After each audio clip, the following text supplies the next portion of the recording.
Hello बच्चों, let's read the question. The question says an increase in pressure would favor the forward reaction in which of the following cases. So हम कह रहे हैं कि अगर pressure increase करेंगे तो फॉरवर्ड रिएक्शन किस केस में हमारे पास जाएगी। तो की कंसेप्ट सबसे पहले यहाँ हमें जो चाहिए that is Le Chatelier's principal.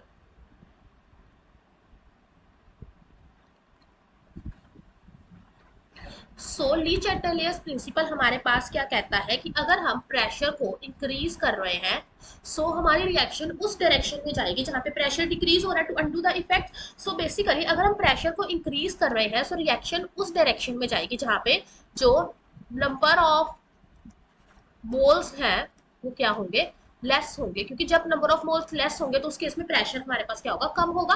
अब देखो यहाँ पे अगर हम ए रिएक्शन की बात करते हैं ए रिएक्शन में प्रोडक्ट साइड पे 2 मोल्स है, रिएक्टेंट साइड पे भी 2 मोल्स है, तो इस केस में नहीं होगा हमारे पास। बी रिएक्शन देखेंगे अगर हम बी में जो नंबर ऑफ मोल्स है रिएक्टेंट साइड पे वो कितने हैं, 3, और number of moles product side पे कितने हैं, 2।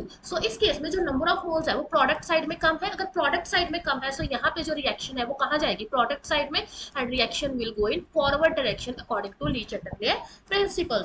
हमारे पास क्या है, अब सी में अगेन देख लो, सी में प्रोडक्ट साइड पे नंबर ऑफ मोल्स ज्यादा है, देयर आर 2 मोल्स, उसमें भी नहीं जाएगा। और डी में हमारे पास क्या है, again number of moles same हो गए। हमें ये देखना था कि किस केस में जो प्रोडक्ट साइड पे नंबर ऑफ मोल्स है वो कम होने चाहिए थे। वो सिर्फ रिएक्शन बी में है। रिएक्शन बी में हमारे पास फॉरवर्ड डायरेक्शन में रिएक्शन जाएगी with increase in pressure. Hope you find the answer. Best of luck.